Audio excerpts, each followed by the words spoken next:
नमस्कार मित्रांनो, मी हर्षराव इयत्ता 7वी. मी तुम्हाला धातू आणि अधातू आणि धातू सदृश या विषयावर इथे माहिती देणार आहे.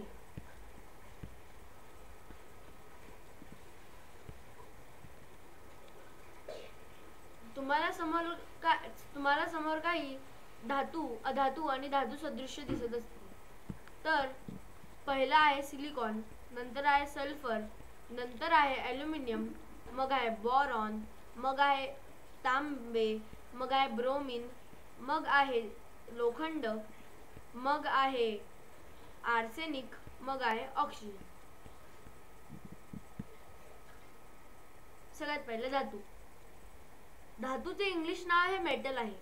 मेटल हा शब्द ग्रीक मेटलन या शब्दावरून आला आहे. त्याचा अर्थ खाणीतून जन्मलेला.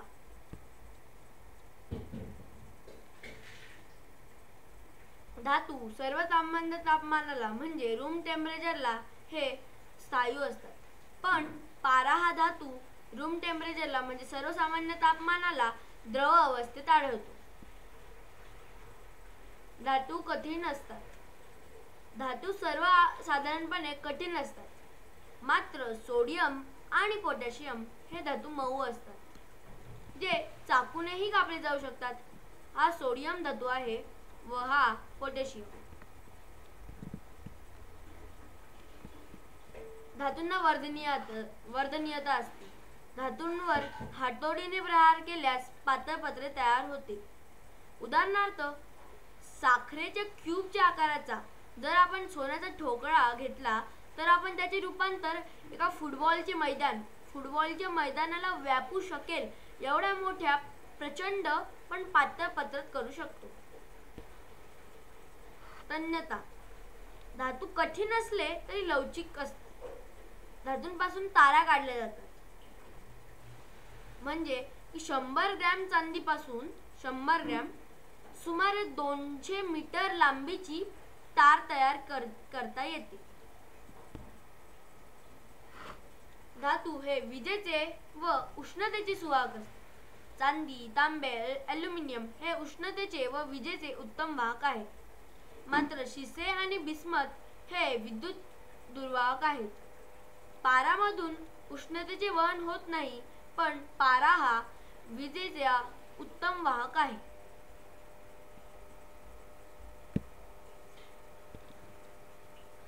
धातूंना वितरण बिंदू व उत्कलन बिंदू असतो. सर्वसाधारणपणे धातूंचा वितरण बिंदू आणि उत्कलन बिंदू जास्त असतो. सर्वात जास्त वितरण बिंदू आणि उत्कलन बिंदू असणारा धातू हा टंगस्टन आहे. या उलट पाराचा उत्कलन बिंदू, पारा जो तापमापिकेमध्ये वापरला जातो, त्या धातूचा उत्कलन बिंदू सर्व धातूंपेक्षा कमी आहे. आणि गॅलियम या धातूचा वितरण बिंदू इतका कमी आहे की हा धातू आपल्या तळ हातात जर ठेवला, तळ हाताने आपण त्या धातूला उष्णता दिली तरी सुद्धा वितळून जाईल. तर तुम्हाला दिसत असेल, हा धातू टंगस्टन आहे, हा धातू पारा आहे व हा धातू वितळलेला गॅलियम आहे.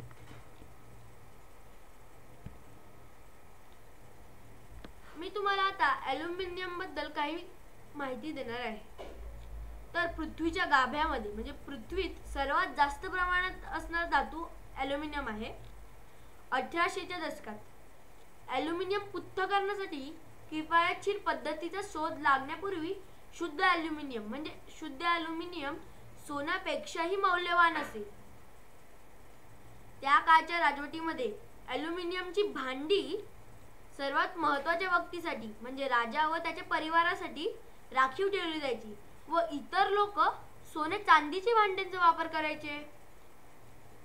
व श्रीमंत महिलांमध्ये ॲल्युमिनियम पासून तयार केलेले दागिने अधिक लोकप्रिय होते.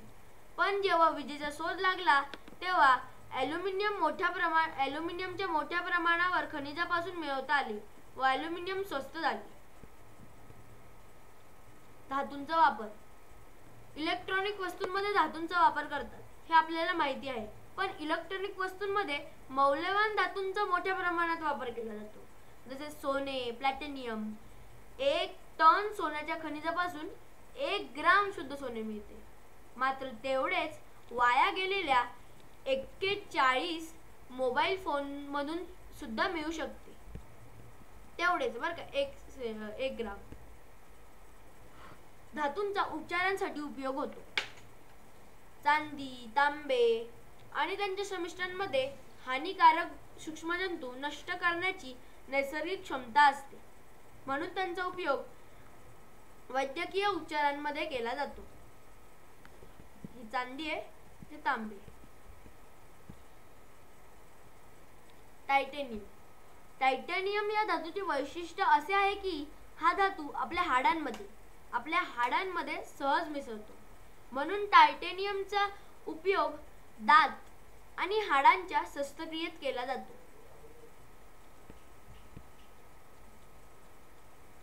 पाऱ्यांची संयुगे. इंजेक्शनची सिरिंज जेव्हा आपण एखाद्या लशीच्या बॉटलीमध्ये खुपसतो तेव्हा त्या सिरिंजवर जीवाणू किंवा बुरशी असू शकते. या जीवाणू किंवा बुरशीमुळे ती लस दूषित होऊ शकते, म्हणून लशीमध्ये पाऱ्याची संयुगे मिसळली जातात जेणेकरून लस दूषित होत नाही. कॅलिफोर्नियम 252. काही धातू खूप उपयुक्त असतात पण त्या पुरेशा प्रमाणात उपलब्ध नसतात, त्यामुळे अशा धातूंची किंमत खूप जास्त असते.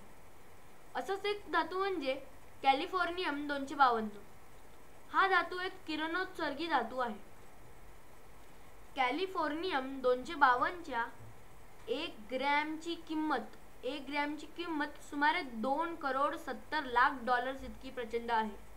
मी त्याचे रूपांतर इंडियन रुपीज मध्ये करायचा प्रयत्न केला, पण ती संख्या बोलता तर काय समजता सुद्धा येत नव्हती, एवढी प्रचंड होती. अधातू मूलद्रव्य बद्दल मी तुम्हाला आता माहिती सांगणार आहे. बहुतेक मूलद्रव्ये धातू असतात, पण केवळ 17 मूलद्रव्ये अशी आहे की जी धातूंचे गुणधर्म दर्शवत नाही, त्यांनाच आपण अधातू मूलद्रव्ये म्हणतो.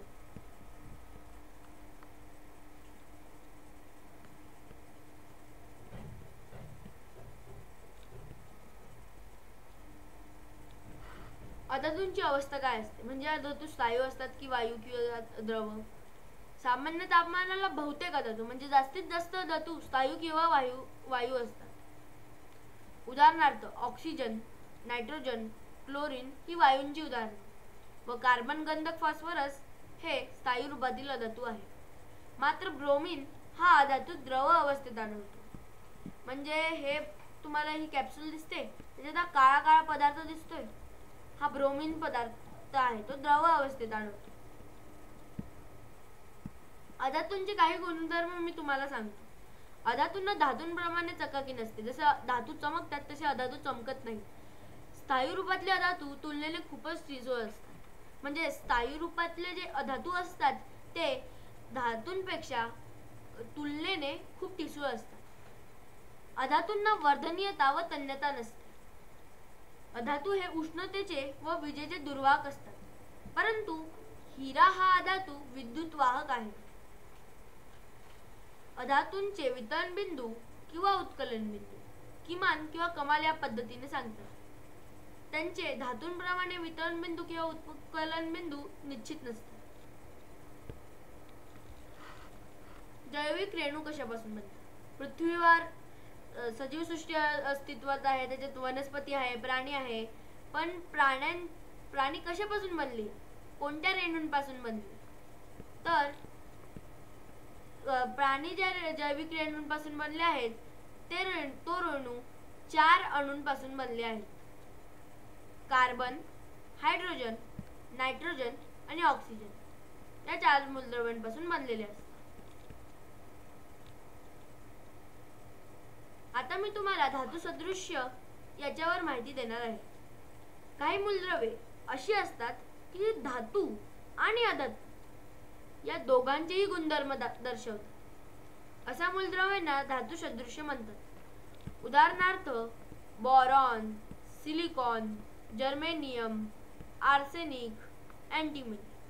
तुम्ही परत बघून घ्या. हा बोरॉन आहे, हा सिलिकॉन आहे, हा जर्मेनियम आहे, आर्सेनिक, अँटिमनी. धातू सदृश्यांची मी तुम्हाला इथे काही वैशिष्ट्ये सांगतो. सामान्य तापमानाला म्हणजे रूम टेम्परेचरला धातू सदृश्य स्थायी रूपात आढळतात. ते धातूंप्रमाणे चमकदार दिसतात, म्हणजे ते चमकत असतात, मात्र रासायनिक अभिक्रियेत ते अधातूंप्रमाणे वागतात. ते जास्तीत जास्त वेळा म्हणजे जास्तीत जास्त धातू सदृश्य ठिसूळ असतात. धातू सदृश्य संमिश्र तयार करण्यासाठी वापरली जातात. त्यांचे मी आता उपयोग सांगतो. धातू सदृश्य मूलद्रव्ये हे उत्तम अर्धवाहक आहेत, म्हणून त्यांचा वापर इलेक्ट्रॉनिक्स उद्योगात मोठ्या प्रमाणात केल्याचे आढळते. उदाहरणार्थ सिलिकॉन, जर्मेनियम. मी तुम्हाला आता सिलिकॉन बद्दल काही माहिती देतो. सिलिकॉन हे धातू सदृश्य एखाद्या धातूप्रमाणे चमकदार दिसते, परंतु ते ठिसूळ असते. इथे ठिसूळ शब्द लिहायचा राहिलाय. पृथ्वीच्या कवचाचा 25% भाग, 25% भाग हा सिलिकॉनचा बनलेला आहे. पृथ्वीच्या कवचामध्ये म्हणजे पृथ्वी जसं पृथ्वीच्या गाभ्यामध्ये, तसंच पृथ्वी म्हणजे गाभा व कवच एकच. गाभ्यामध्ये ॲल्युमिनियम हे सगळ्यात जास्त आहे. त्याच्यानंतरचा क्रमांक हा सिलिकॉनचा आहे. ते पृथ्वीच्या कवचामध्ये असलेले सर्वात विपुल मूलद्रव्य, दुसरे विपुल मूलद्रव्य होय. आता मी तुम्हाला आर्सेनिक बद्दल माहिती देईन. आर्सेनिक हे मूलद्रव्य अत्यंत विषारी आहे, म्हणजे ते विषारी आहे. आर्सेनिकमुळे लोकांचे मृत्यूही होतात. आर्सेनिक नैसर्गिकरित्या भारतासोबत अनेक देशांच्या भूजलामध्ये आढळते. भूजलाचे पाणी स्वयंपाकासाठी, काही जण स्वयंपाकासाठी, पिण्यासाठी आणि पिकांच्या सिंचनासाठी वापरतात. जर ते आर्सेनिकयुक्त दूषित पाणी असेल तर आपल्या आरोग्यास मोठा धोका निर्माण होतो. धन्यवाद.